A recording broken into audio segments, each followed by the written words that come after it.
people's identities can become like sinkholes of helplessness, and shame is a big one. How do you climb out of that? Well, sometimes you don't. But if you can change the story enough, and I do try to do this in therapy too, that, it's not your fault. And shame is just an emotion, and you don't have to be, just trounced by it. You can let it pass through and come out the other side and come back out and say, I'm a good person. I'm worthy. So identity then can shift, and then you can start to move out of whatever stuck place you happen to be in, including addiction.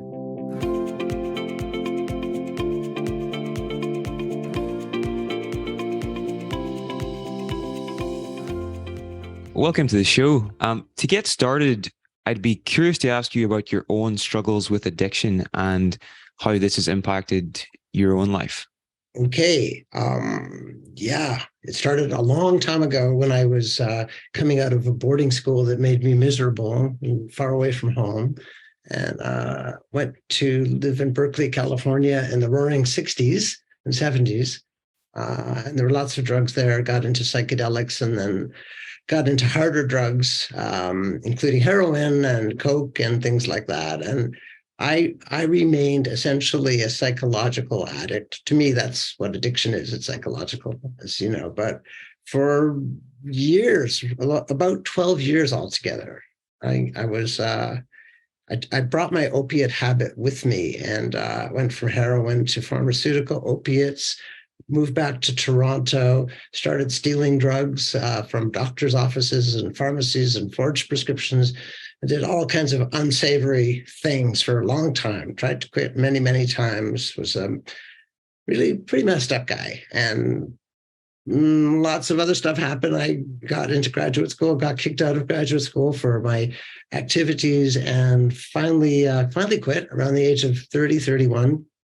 And since then, I haven't used those kinds of drugs very much at all, although there have been periods, for example, when I've had drugs for surgery that said, oh, this is nice. I remember this feeling. I like this. And I would take them more than necessary or longer than necessary. But generally, good control since my roughly 30th birthday, when my life changed a lot, got back into school, and, developed a career in psychology, became a professor, and so on and so forth, and got way too busy to bother with recreational drugs. Fair enough. So you went on to study developmental psychology, and then you taught at the University of Toronto in that field. And something I think it's important to ask here: how has your training as a developmental psychologist influenced your view on addiction? A lot. So I studied and then taught developmental psychology, and especially cognitive science and emotion theory, and they come together in the study of emotional development. So how is it that kids grow into, teenagers grow into adults, and how do their personalities take shape? And that's got a lot to do with emotion regulation. Kids obviously need to learn how to regulate those nasty, difficult emotions like rage, anger, shame, sadness, fear is a big one. And putting those things together, and I started to think seriously about addiction, and wrote a couple of books about it in the pop science market. And that led me to start to see people who have addiction problems for psychotherapy, which I've been doing now for about 10 years. So I've been working with a lot of people who have addiction issues. And the more I work with them, the more I see that these problems stem from childhood and adolescent events that have been difficult, painful, traumatic, and really did not have the kind of support that they needed to get through those events without some chemical assistance. And that's pretty much how I think drug addiction, or any substance addiction, or any addiction for that matter, starts to materialize as a facet of a personality, the facet of a person's way of dealing with difficult emotions that becomes habitual. And I just see it as a branching tree that has a limb that grows stronger and stronger and becomes the kind of central element of their personality and their identity. But what I really want to ask you about, Marc, are root causes. In your view, what are the root causes of addictive processes and addiction happening in individuals? So when you say root causes, the problem is there isn't one root cause or even one set of root causes. I mean, people can fall into addiction at almost any age. Generally, we look at early childhood and adolescence, and we look at abuse and neglect and things like that, which strongly predict to addiction. If people suffer physical or emotional or sexual abuse at any time in childhood or adolescence, their chances of developing an addiction are much stronger than the rest of the population.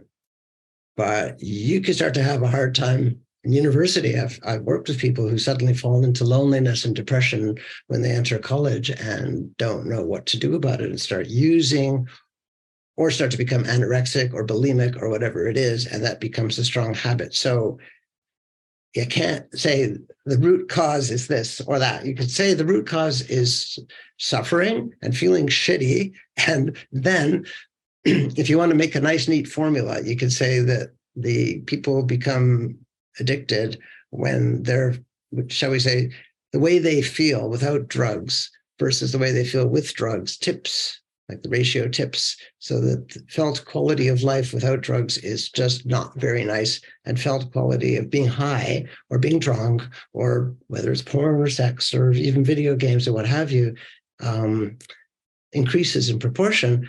Then when it comes down to how am I going to spend the evening, it gets easier and easier to choose that solution. And that then becomes the habit. So the root cause is that emotion regulation choice becoming habitual. That makes a lot of sense. It makes a lot of sense. It can happen, at different points of the lifetime, even though we often look at childhood and adolescence. So it's almost a strategy for regulating emotion in difficult circumstances in life, whether you're socially isolated or going through a difficult time. It's a way to ease those negative emotions to maybe tip the balance in a more positive way. And then becomes a habitual pattern for the person. Yeah, exactly. On any given evening during my 20s, I went through a difficult, short-lived marriage and many other unpleasant experiences. But on any given evening, the choice might be between sitting there and being depressed versus being high. That's just a choice, And well, that's a pretty easy choice. It's not that difficult. And you do that a few times and a few more times and a few more times. And then, of course, the damage left by using drugs or alcohol a lot changes things in your social context, in your personal context, in your life context, maybe in your bank account. And then the chances of being miserable increase so that the advantage of being high also increases proportionally. And that's, I think, the tricky one. That's the insidious factor. So there's like this sort of interaction between the person and their environment. So first of all, the environment influences them, which might lead to the addiction, and then the addiction then causes problems in life that problems in the world around them, and that further complicates the issue. Do you currently have a working definition of addiction? I'm not sure if you've thought much about it recently, because I know you're writing a new book on a slightly different area, but do you have a working definition? Nothing fancy. Habitual use of substances or other ways to feel good. How's that for a working definition? That works for me. Now, you've been a very strong critic of the disease model of addiction. I want to ask you, what are the risks of viewing addiction as a disease? Oh, well, there's all kinds of risks. Originally, the disease idea came along during the middle of the last century in the 60s, 50s, and 60s, partially as an outgrowth of AA, which has been an incredibly powerful force in this whole area, as people know. The idea was that addicts are not, and drunks are not sinners, and they're not morally reprehensible. Rather, they have a disease, so it's not really their fault. And so that had a certain moral tag, presumably moral advantage. But the problem is, once you buy into the idea that it is a disease, it's almost always considered to be a chronic disease. And chronic diseases are such that, first of all, they don't give you very much incentive for trying to fight them, for trying to get rid of them. If they're chronic, they're chronic. And that becomes a definition that's handed down by experts and doctors and coaches and sponsors. And when you get all of that, top down sense that this is a problem, it's part of your personality, you're stuck with it, the best you can do is to control it, but you're never going to actually get over it. That's a pretty powerful thing. And it beats back the idea of empowerment, self-empowerment, and really just working on yourself to get to fix the damn thing. So that's one problem. That's a serious one. That's a sort of loss of optimism, shall we say. But there's other problems too. For example, when you consider that you have a disease and that's causing your behavior, whether it's addiction, whether it's racism, whether it's poverty, whatever the hell it is, then you become passive. Well, let's stick to disease. With the idea of addiction as a disease, you are now stuck in a system where you are following the orders of doctors. You fall into a medical category and you do what you're told. And that patient mentality this is an extension of the first point, but the patient mentality means that you become obedient to social systems, what they require, what they demand. You need to go to 12 meetings in 2 weeks or whatever it is, or you need to take your methadone or your Suboxone, and this is what you have to do. And then you go and you get your prescription, or you go to your meetings and you go home and you keep following orders. But there's no real room for creativity and exploration of what is the problem for me? Why do I feel like this? How can I approach this in a way that's creative and unique and relevant for me? That just goes, you're told you have diabetes, you're not going to go looking for a different way to approach it. You're just going to take insulin, right? It's like that. It's funny you mention that, actually, because I grew up with type 1 diabetes. I still have it. And funnily enough, my parents told me at a very young age, don't say I am a diabetic, say I have diabetes. And I think for whatever reason, I think that was very empowering, because whenever you do that, you're not it's not part of your essential identity. And then I think you're more capable of, you enter into sort of like a subject object relationship with it where you can work on it. And I think it's empowering for people, so I think maybe a similar things happen whenever people take on the disease model of addiction. They feel like they're inherently flawed, and I can't see why that would be empowering. I can't see why that would serve anybody, Yeah, right. No, I don't mean to be glib about diabetes. And I know you well enough to know how, conscientious you are, but probably insulin would be part of the package for you regardless, because for sure. It's a very physiologically defined process, and addiction isn't like that. It's not physiologically defined. I mean, to make that just a bit more clear, a lot of people associate addiction with withdrawal and so forth. So if you're addicted, then if you stop, you're going to have withdrawal symptoms, and therefore you can't stop. But in fact, many people are addicted to things that don't cause withdrawal symptoms at all, like including cocaine and really methamphetamine and gambling and porn. There's no withdrawal symptoms when and if you stop. So it's not physiological. It's just that's not the main factor. If it's opiates, yeah, there's a physiological layer to the recovery process. And with alcohol, you might go through a week or two of all kinds of physiological distress if you quit too suddenly. But these are kind of, adjunct issues on the psychological habit that just isn't physiological. It's mental. Definitely. Now, I've heard you say elsewhere that belief in the disease model is actually a predictor of relapse. Is that true? Yeah, it is. I used to know some of these studies when I was writing more on this topic, but I gathered about 5 or 6 of them. That was about almost 10 years ago. They're pretty good studies. So yeah, like now there's a counterforce against the disease model. People like me shouting that, no, it's not a disease. And if you call it a disease, you're not helping anybody. And then people will go and do studies of the sort that you are alluding to. And, there's so many other ways that people challenge the disease model. But yeah, the other problem is if you're a really bad addict, you're more likely perhaps to believe in the disease model. So there's a bit of a confound built in, whether it's the belief that heightens the intensity of the addiction or vice versa. It can work both ways. But I think it's a pretty solid intuition. Yeah.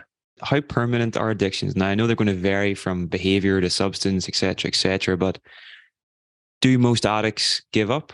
No, they don't actually. And that's another kind of urban myth that is gradually, I think, dissipating. That's one little factoid is any kind of addiction, whether it's alcohol, sex, drugs, rock and roll, whatever it is going to be pretty much taken care of by the age of 60 or 65.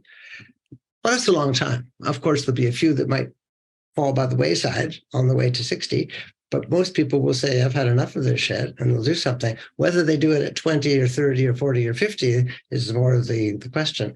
The research shows that each drug of abuse, so to speak, has a different normative time frame for the span of the addictive use. Like for Coke, it's about 4 years. You can be a Coke addict for about 4 years, much longer than that, and it's just like, I've had it. It's enough.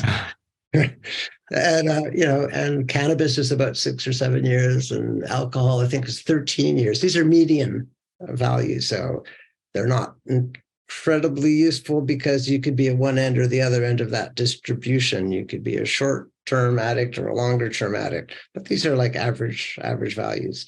And tobacco is one of the worst. Tobacco, I think the median time span for quitting is 23 years. It's a long time. So, but people quit. And not only that now, but people who quit, of those who quit, the majority of those who quit without any kind of formal treatment. No recovery houses or treatment centers or, rehabs or any of it. Most people who quit on their own. You've done a lot of work now on parts. You're writing, your next book is on parts and understanding that from maybe a neuroscience point of view. And, you work as an IFS therapist a lot not exclusively, but you use IFS in your clinical work. Yeah. And I want to look at parts from neuroscience and a psychological perspective, because there's a lot of psychological research that doesn't necessarily, look at brain parts, but is very valuable for trying to uncover what do we mean by these little cells that seem to live inside our heads. Is there any link, even in a minor way, between the process of dissociation and addiction? Have you thought about that at all? IFS is interesting because there's a category of parts called firefighters that, never mind why it's called that, it's a bit of a funny name, but their job, it's like a part of the self that says, I've had enough, I don't like it here, I can't stand it, I'm going to get away from this. And that could be depression, anxiety, those are the big two. But it could be, or just the pressure of feeling squeezed by family or work events. And then what do people do? Well, they might take drugs, or they might drink, or they might, or if they're teenagers, they might cut themselves, or they might just play a lot of video games. But they might also just lay down on the floor and go to sleep. I've got a patient who does that. She gets overwhelmed by her kids and her families, and she just kind of goes dead. And that's just pure dissociation. Like, I'm not here anymore. Goodbye. Right. Like in a social situation, she'll just lie down on the floor and sleep. Her family, with her husband and her 2 kids there, she'll just lie down on the floor and go to sleep. Oh, wow. So there's all kinds of dissociation, and drugs are very handy for dissociation. But so is gambling, and so, going crazy on a Saturday night and going wild with your friends. I mean, that's a kind of dissociation because you're moving out of your life for a while, and it feels like relief. But I mean, people have been using substances for, 10, 20,000 years. So it's a very convenient way to dissociate. Definitely. So I think you're most well known for your learning model of addiction. We've already touched on it a little bit, but for someone hearing about it for the first time, what is it, and why is this important for mental health professionals, particularly, to understand? I mean, learning is just about everything that happens to us. We come out of the womb pretty much unformed in so many respects. And we first learn about relationships from obviously our interactions with our caregivers, and so forth. Learning how to regulate emotions is learning how to feel better. But there's all kinds of steps along the way that are jump off points for different kinds of learning.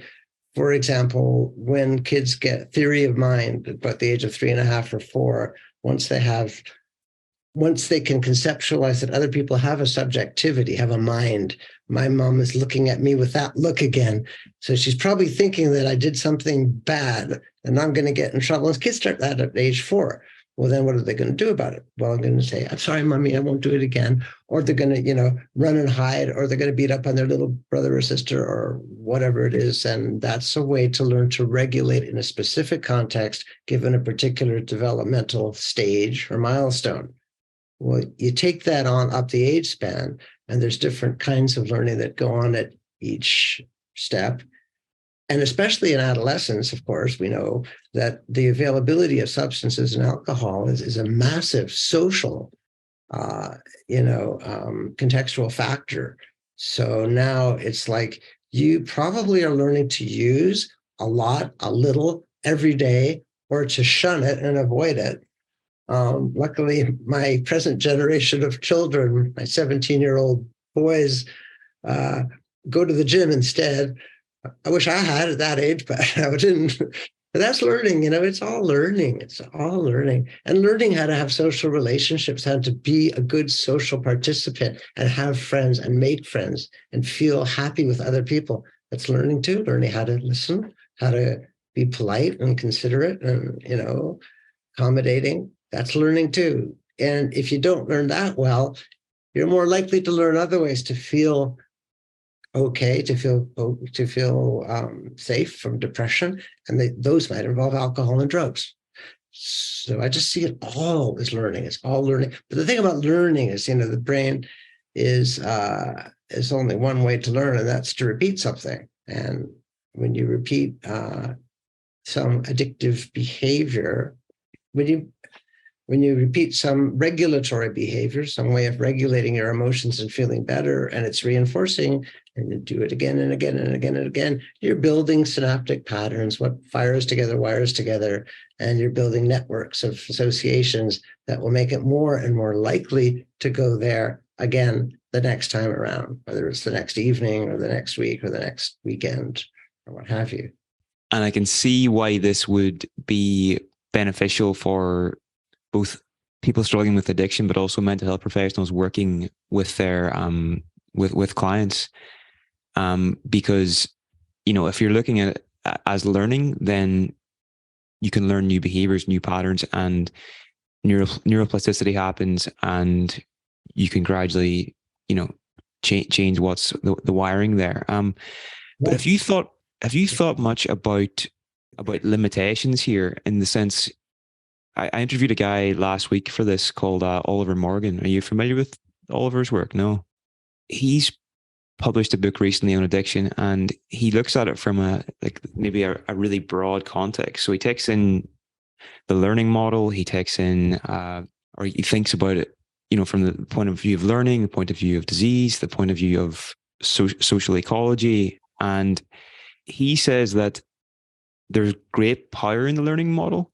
His contention is that it views addiction only within the individual, and it doesn't take into account the social factors and the contextual factors and the societal factors that are at work here. And I'm just curious to get your thoughts on that. I know you've thought a lot about that, so I'm just curious, what would you respond to that? Well, there are powerful societal factors. We know that racism, poverty, oppression, sexism, various ways of becoming marginalized or alienated, having less power, not being able to control your life, are grounds to, will increase the odds of addiction. It's that simple. But you can always insert a mediating factor, because it makes you more miserable to not have a shitty job and not be able to, direct your own life course the way you might think is valuable and exciting. You're going to be more depressed and more bored and more anxious or whatever it is. And then you're going to do stuff that will make you feel better. So you can always translate those social forces into what's going on around the individual.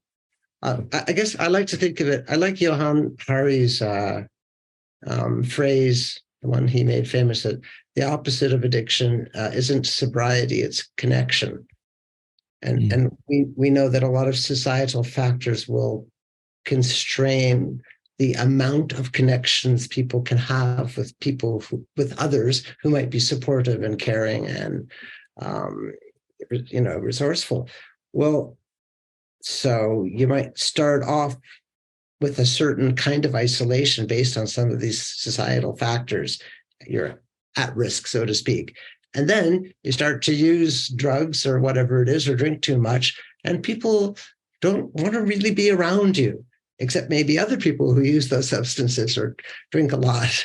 So the social world becomes more and more contracted, has less and less opportunity for freedom and movement and excitement. And while the social world is contracting, so you're getting less and less juice from that, the appeal of the substances becomes relatively more attractive. And that is a feedback loop right there. The more you use, the less connection you're able to maintain, the less, shall we say, creative or valuable connection you're able to maintain. I see it kind of as we haven't talked about the brain yet, but certainly in learning, the brain does a lot of very interesting things, like pruning of synapses.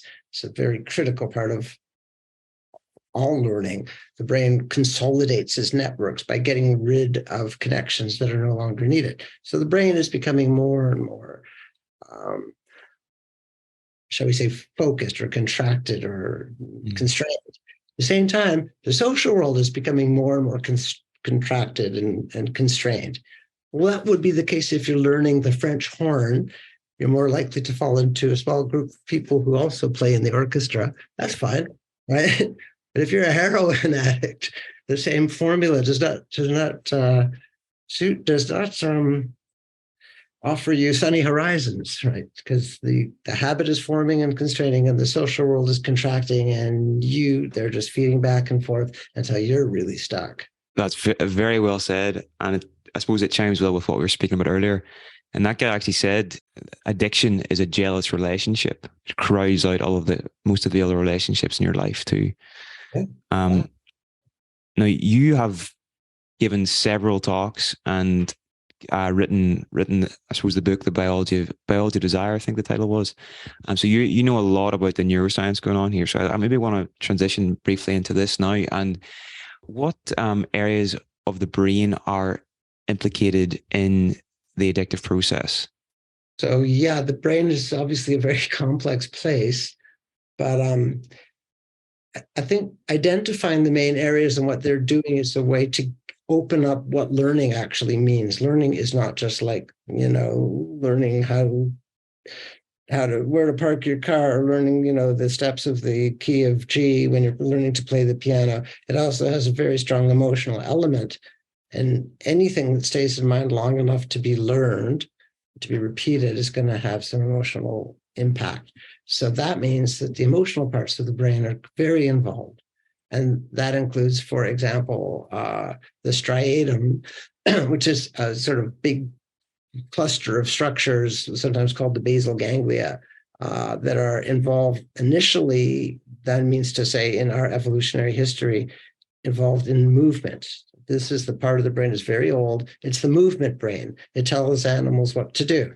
And what you do when you're any kind of an animal is you go after resources. You go after what you need, whether it's food or sex or whatever it is, or safety. So that in humans, that part of the brain still directs us towards what we need, what we require, what we value, what we like. And it develops, shall we say, emotional incentives or emotional urges to move toward those goals. So the striatum becomes a center of emotion-driven goals. Well, when they talk about dopamine, which they always do when they talk about brain and addiction, what dopamine is not to get technical, but it's a neurochemical that fuels the attractiveness of rewards, makes things valuable, makes you want them, so you move toward them and you get a dopamine reward on the way there. And once you get them, especially if you get more than you expected, you get a dopamine reward. All that stuff is building synaptic structures in the striatum. And that means you're learning what's valuable to you and what you want to go after. And it isn't just pizza and it isn't just sex. It's also, crack cocaine or whatever it is. And then it gets more complicated after that, because the striatum itself has got a kind of impulsive section for impulsive behavior, like, yeah, let's go get high. That sounds great. Versus the compulsive behaviors, which is more like, I have to do it. I always do it. I need to do it. It's like biting my nails. I just do it. Well, those are different kinds of emotional learning, so to speak, motivated learning. They're quite different. And when we talk about addiction, we often talk about compulsion because it seems as though it becomes automatic if it's bad enough. It isn't really automatic, but it seems to be. And it becomes harder not to do it because the thrust is there before you even start thinking about it. So there's all that stuff. Sorry, it's a long answer, but so there's that emotional brain, so to speak. But there's also the good old prefrontal cortex that we value so much, because that's where we make our decisions, and that's where we say, no, that's a bad idea. Let's not do that. That's got us in a lot of trouble last weekend. And when we got home, my wife gave me such shit. So I'm not going there. So that's the other side of the algorithm. That's no, the part that says no. It's very important for everything we do. And am I right in saying in addiction that the connection and the communication between the ventral striatum, which is responsible for motivation, emotion, etc., the communication between that and the prefrontal cortex gets broken down, so there's less of it happening whenever there's a strong addiction at work? I think that's a good way to put it. Yeah, that's pretty much what happens, because the prefrontal cortex gets activated by making decisions, making choices, decision making, value attribution, and all the rest of it, and planning. Well, but if you just go after what makes you feel great or makes you feel better than shit, time after time, day after day, night after night, then you're not really using this at all anymore. You're not making choices. There's no choices to be made. I mean, I know what I need, I know what I like, and nothing else in my horizon. So that part kind of shuts down or becomes less activated. And there's actually studies that show that parts of the prefrontal cortex lose synaptic density over a period of time that addiction is taking place. And that's with alcohol, heroin, or I think cocaine, one of the other drugs. Nora Volkow, the head of NIDA, has done some of that work. It happens with eating disorders too, so it's not just substances. But if you stop making decisions, this part of the brain just becomes, shall we say, underactivated, and maybe that results in a loss of synaptic connections. And then the striatum, and especially the dorsal striatum that's in charge of compulsion, has got pretty much a free rein. Wow, that's scary. So the longer you are involved in this process of addiction, then the more gray matter your brain is essentially losing. Is that fair to say? Yeah, I don't want to be too, strict about that, but yes, I think that's right. But we shouldn't think that that's because drugs are killing the brain. That's just not true. People can take heroin for 40 years and be absolutely fine and healthy and cognitively sharp. It's amazing, but it's true. There's a lot of some legendary jazz musicians and so forth have taken heroin their entire careers. Same with meth. You can take meth for 20 years and be cognitively fine. You can take too much and you can really screw yourself up. But drugs don't kill brain cells. Rather, drugs can be the focus of habits that utilize some sections and therefore some sectors that overutilize some regions and underutilize other regions. And the underutilization results in pruning. Pruning, just like you prune the hedge, around the garden, you cut off the excess branches. That's the word they use for the ongoing developmental loss of synapses, of neural connections. That's very well said.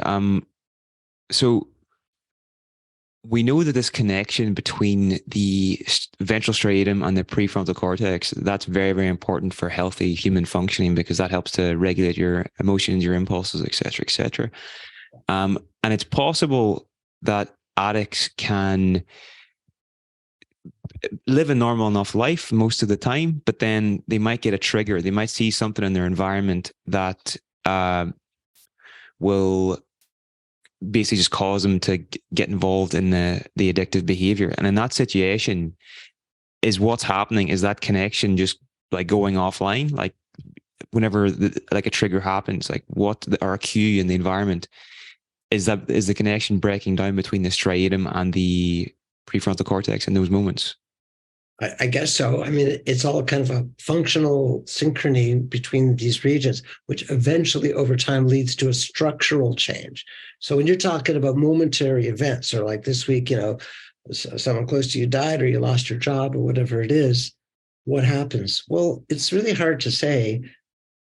You could say that the emotional pain is so severe that there's a kind of, I would put it differently than what you said. I would say that rather you're not feeling just normally shitty. You're feeling panic.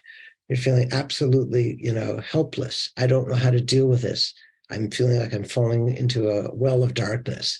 And that might be an occasion to use drugs that I've given up 10, 20 years ago, because I just don't know how to climb out. What makes matters worse is that the restrictions and inhibitions placed on us by the war on drugs and by the medical industry, although in some respects they're well-intentioned, they also make a lot of problems for people who might be occasional users. Because now you got to break the law or get in touch with dealers or take stuff that you don't know what it is. It's impure, it's fentanyl mixed with God knows what. Rather than being able, and there's several countries in Europe where if you need to take opiates, you go to the clinic and you sign up and you say, I need a shot of heroin, and they give you a shot of heroin, and you can do that for a few weeks and then get off it again. But in North America, it doesn't work that way, does it? Definitely not. Definitely not. And do cravings for, let's say someone has been heavily addicted to, I don't know, a drug or a behavior for a long time, and they gradually get off it, do the cravings for it go away? Like in your own situation, you were addicted to a few different things in your 20s. Do those things ever come back to you now, like the cravings for it, or does it just not even enter your mind anymore? It rarely enters my mind. But like I said, I've had a couple of surgeries that have required me to be on opiate painkillers, quite strong ones, obviously. And it was like, oh yeah, this feeling, I like this feeling. I like the cozy, warm feeling that, makes me feel safe, and my little special feeling that I can hold on to and doesn't belong to anybody else. It's all mine. These are all the sort of symbolic, attributes or juxtapositions that go, I think, in addiction. It's and then it feels like, okay, and then you can fall back into personality issues that you might have left many, many years ago. Now you feel like you're a bad boy or girl. And, all of these psychological issues can just pour in when you open that window. So, right. And then, craving, yeah. And other habits of mine come back, and they can come back. I've had that experience. And they've come back for a few weeks, maybe, or a month or two. And then it's like, yeah, this is kind of boring. I don't need this, because I'm not in that kind of helpless, rudderless, state that I was in my young life. I'm much more of a net of possible resources and ways of helping myself. So I don't go there for very long, but it can feel attractive again. Yes, it can. That's so interesting. So it's almost like, whenever you give these things up, there's the neural network is probably still there. And then if you go there again, the whole thing lights up like a Christmas tree, and one connection leads to another, and it all just comes back online temporarily. The reason I'm so hesitant about this is because, people can say, oh yeah, so once you're an addict, you're always an addict because it can come back anytime and then you're done. And it's not like that. It's just not. Yeah. Yeah. But Okay. But synaptic networks, if they're well enough ingrained, entrenched, they're not going to vanish entirely. The same thing happens, in a love relationship. The girlfriend that you said goodbye to, like whatever, 30 years ago, suddenly pops up on your radar and you say, oh, she's so beautiful. I still love her, whatever it is.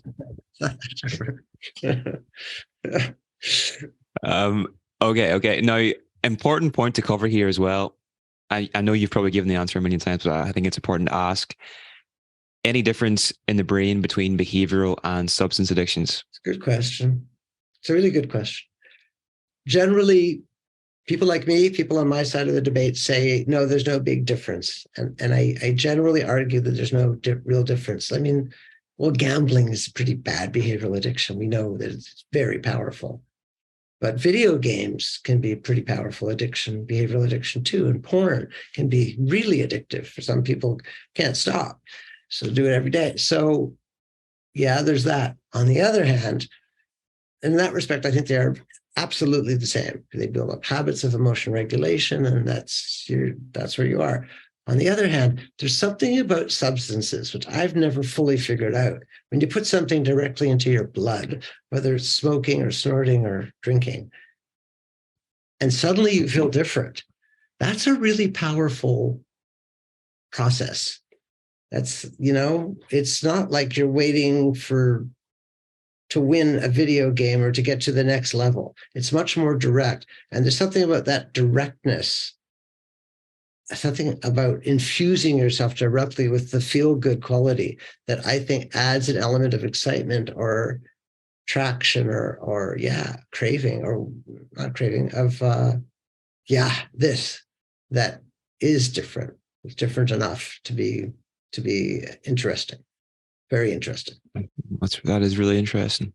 I mean, 150 years from now, we'll probably have little, some dermal patches that we can activate and say, "Thing, now I feel different." Won't that be nice? Like a button we press or whatever. Can psychotherapy change the brain? Oh yeah. In fact, psychotherapy, there's been studies that show that psychotherapy, there's so many things that change the brain, and many of them change the dopamine system specifically. And they include sex, love, religion, psychotherapy, sports, big one. Sports, wow. You're so involved. You want your team to win and you're glued to the screen with your buddies or whatever. And it's like, all those things can change the brain. Certainly so can psychotherapy. It's a very moving, emotional, can be, hopefully it would be, a moving and pivotal activity. So yeah. It's fascinating. All right, so let's move on now to why it might be so hard for people to stop addictions. And there's some things here that you would talk about quite regularly. So maybe if you tell us about some of those. I'm thinking along the lines of, delayed discounting, ego depletion, and this sort of feedback cycle as well. Stopping addiction. I mean, obviously I kind of, after years and years of thinking about it, I go back to a very simplistic formula, which is this ratio between the felt quality of life and the attractiveness of the drug. Like, that's the bottom line.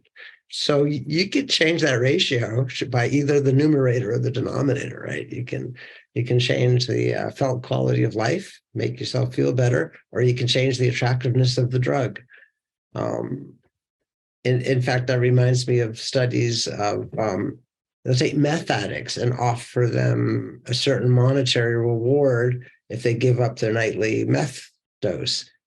And they can't take that money and go out and buy meth on the street. They have to sign in and be in this laboratory setting or like residential setting for 3 weeks or something like that. And interestingly, if you can vary the quantity of the money that you're offering, and if it goes to a certain level, then you say, okay, I'll take that rather than the meth. Or if you give Mm. them more meth compared to the amount of money, they'll say, I'll take the meth. And the meth you Okay. get away, the money you get, is saved up for you until you leave. If you can improve the quality of life with relationships, with connections, with good psychotherapy, with learning how to, well, I think a big one is learning how to be kind to yourself, learning how to be empathic and care for yourself and love yourself. That's a fucking big deal. And people like, Tara Brach these days, she's very good at helping people learn how to love themselves or accept themselves. That changes how you feel in the world. And so that's going up, then the attractiveness of drugs goes down. I think Mm. that's what I do in my psychotherapy, one way or another. I want to teach people how to feel better and happier. I don't tell them to stop taking drugs, but if it works and they start feeling better, and many of them do, partly it's IFS therapy, which I really like, then they stop.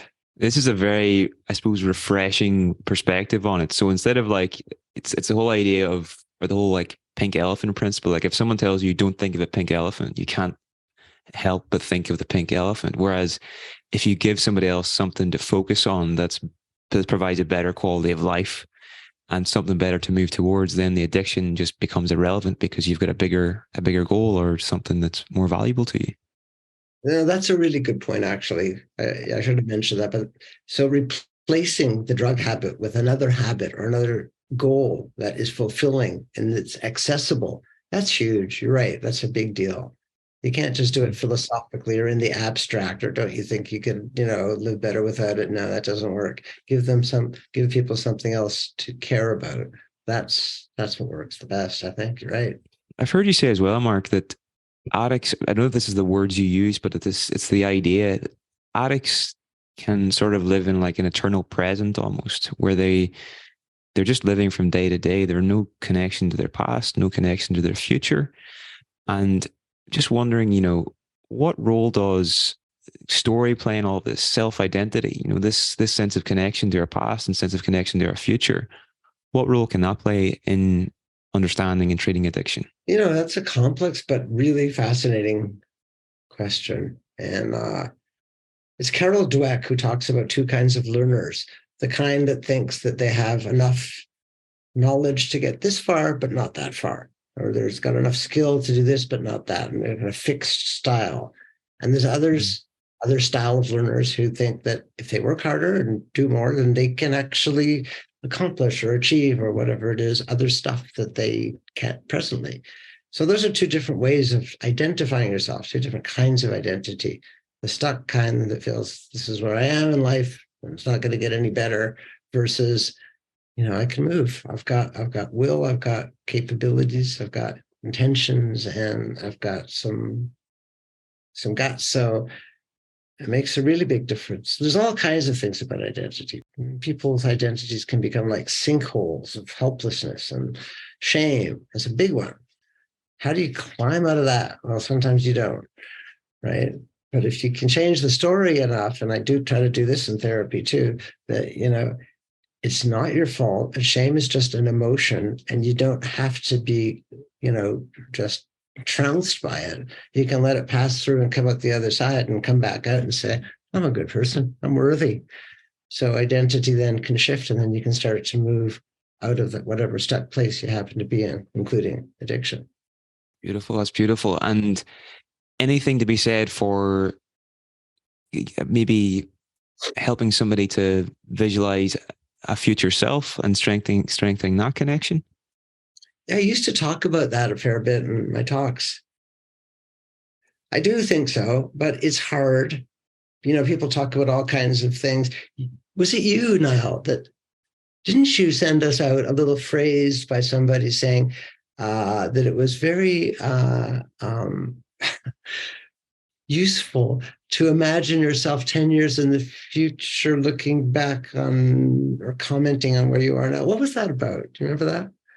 It might have been, there was one I sent out, imagine yourself at the age of 90 and Yeah. everybody that you know and love have already passed, and you get so you sort of sit with the uncomfortable emotion of that for a moment, sit with that. What does it actually feel like? You've lost everybody. It's unpleasant. And then you get to imagine, how much would that person give to come back to your current day and experience this day? Like, how much would he appreciate the family, the friends, et cetera, and it can completely sort of just give you a lift for that day, if that makes sense. Yeah, maybe it was that. And I've conflated it with some other sort of time travel lessons, because there are several out there, right? Yeah, for sure. But yeah, you can try to visualize yourself in the future, but I think it's quite hard to do. And the present is so, what's the word? So overwhelmingly present. Right. So I don't. So I guess one way of thinking about it, like I've got a guy I talked to today, a client who having such a difficult time right now, and he just suddenly said, "I think I'm going to move." And I said, "Like really? Like where to?" And he said, "Well, he has a place in mind." And I said, "I think that's a fabulous idea. Yes, you need go and live there for a while and see what that's like. There's a way of changing a present with exchanging a future for a present, right? Quite in a quite pragmatic, concrete way. I'm going to be a different person in a different place. Well, people say you carry your shit with you, and that has some ring of truth to it, but not entirely. Contexts do change, and contexts matter a lot. So, yeah, the life story, the life narrative, the way identity can shift and change, and hopefully carry you forward, and rather than stick you where you're stuck. It's a big deal on a complex field, a way of thinking. Definitely. Now, what about you? What worked for you in coming out of your addictions? I've heard, I don't know if this is true or not, but I've heard you did things like Tai Chi and maybe some meditation as well. Is that right? Oh, I've done all that stuff. Yeah, I still do Tai Chi. I Yeah. like I like it a lot. Yeah, I do it almost daily. Well, like the meditation was pretty good, very useful. Didn't quite do the trick. Really, I kind of had to suffer a lot. And people talk about hitting bottom, which is kind of a cheesy phrase and way of thinking about it, because you don't have to hit bottom. It's not necessary. But for me, it seemed to provide a very useful springboard. So my life got so incredibly difficult and reckless and dangerous. I started to feel that drugs were killing me, and that I had to I actually kind of identified drugs as though it was a person. I kind of anthropomorphized drugs, like, you're doing this to me. And a lot of other people have said this too about hard drugs, and I'm not the only one. Like, you're doing this to me and I've had it. Stop it. Fuck off. I'm not doing this anymore. I'm not going there anymore. And getting angry and saying, I need to survive. So it was a very emotional kind of flip for me. For other people, That's it could be more gradual. It could be more, finding a healthier way to live and making different social connections, getting into therapy, all that stuff. That can all be good. That can work. For me, though, it was a little bit kind of pivotal, like the pivot point. that's fascinating. So it was almost that you were separating yourself from the addiction by creating a personification of it, where you could disidentify from it and then think, okay, I'm going to work against this thing that's not me. And you were creating this. Yeah.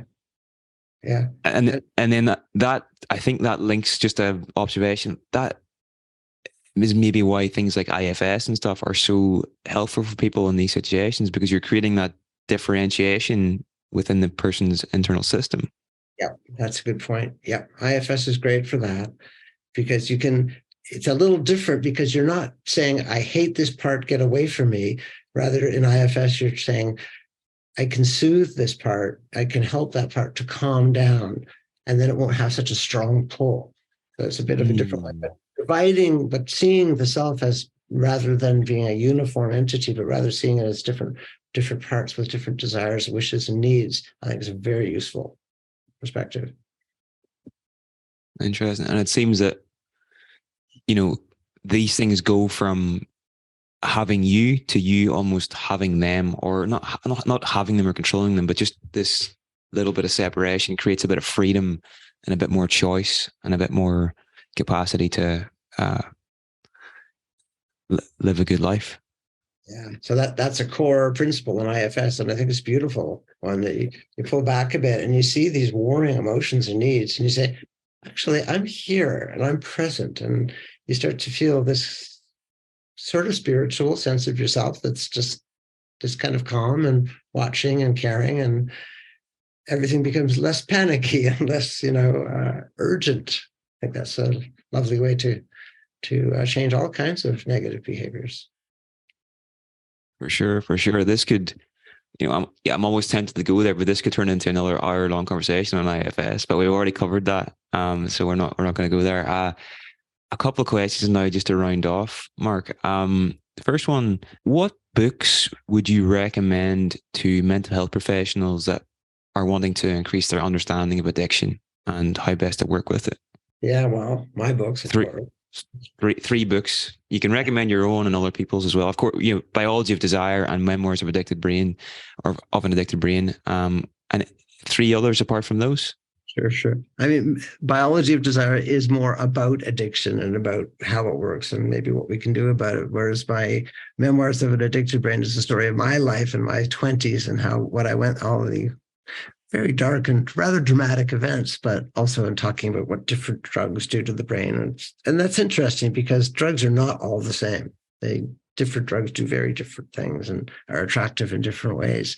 But other than my books, I think Maya Salovitz is terrific. I like her books very much. Maya Salovitz. Who else? I really like addiction memoirs because, first of all, they're so dramatic. They're like, there are contemporary heroes' journeys, sort of like we don't have a whole lot of adventure in our life sometimes, but wrestling with an addiction, that's a lot of adventure. That's a lot of drama. So I really like addiction memoirs. And there's so many. One of the best ones, Carolyn Knapp, Alcohol, A Love Story. I believe that's what it was called. Okay. I just thought that was a really cool book. Well, we can include one of yours along with those two. So we're doing three for each speaker. So how about The Biology of Desire, one from Maya Selowitz, and one from Carolyn Knapp as well? Yeah, okay. That's a pretty decent little bookshelf there. Yeah. Sorry, there's a lot of 12-step, recovery, become clean, follow the steps and be the joys of sobriety, being sober. I don't read that stuff. I think it's good for some people, but the whole idea of being sober, who wants to be sober? That's such an awful adjective to use for being happy. Yeah, that's a good point. And maybe also Tara Brach. I think her stuff about self-compassion is I'd maybe put that instead of one of the other three. I think self-compassion is an incredibly powerful way out of addiction. I do. So you can replace my book or Carolyn Knapp for any of those. Awesome. Okay. And then the final question, Mark, I want you to imagine that you have the potential to send a letter to everybody in the world right now that's struggling with quite a serious addiction. What key points might you include in that letter? You just want to sort of hug them and say, it's not always going to be like this. Most people get better, and you can beat this. You can come out the other side. It's not by any means impossible. This is not carved in stone. It might feel like it. It might feel like a disease, but it's actually not. Most people overcome it. It takes some wisdom, some insight, some self-understanding, some self-compassion, but you can do it. So something of that sort. It's beautiful, Mark. Thank you for sharing that. So yeah, that's really it. It's been an absolute delight to speak with you again, and for sharing your vast wealth of knowledge from so many different areas. And it's just always a fascinating conversation whenever we get a chance to connect. So thank you very much. And you've got a new book coming out. Have we got a working title for it yet, or? It's not coming out yet. I still have to write it. I've written a couple of chapters. It's sitting on the desk of a potential, hopefully would-be publisher. And I should get an answer soon as to whether it will come up with that publisher or whether I have to keep pitching it. But it is about the diversity in here and what's really going on when we have these different emotional centers that seem to be so distinct, with very different goals and needs and fears, along the lines of IFS in some ways, but much more going into the mind and the brain using psychological science and trying to understand, how do emotions work in that respect? How do they gather this cognitive stuff around them so that the whole world looks like this? I'm trying to figure it out for depth. That'll be fascinating. Okay, well, definitely keep us posted whenever you've got that published and out, and we'll send the link out. Where can people find you online currently? Well, I've kind of given up on blogging for now. So I still have a website and it's there and stuff happens on it, and I think it's called Understanding Addiction. If you Google Understanding Addiction and my name, it'll come up. And there's 10 years of blog posts on there. So there's a fair bit of material and conversations and lots of publications and talks and lectures and podcasts. So there's a lot of stuff still sitting there on that website. Fantastic. And I would say as well, if anybody wants to maybe a deeper dive into the science of Marc's work after this conversation, you've given a really good lecture with the Royal Institution in London. I think it's called the Neuroscience of Addiction or something along those lines. That one got a lot of views, so it was well regarded. So that was the Royal. Yeah, either Royal Institution or Royal Society. Royal Institution, something like that. It's one or the other. But yeah, if you search for Royal and Marc Lewis, you'll find it. Royal Marc, King Marc. Anyway, thanks a million, Marc. It's been a pleasure, and all the best going forward. Thanks. Good talking to you, as always.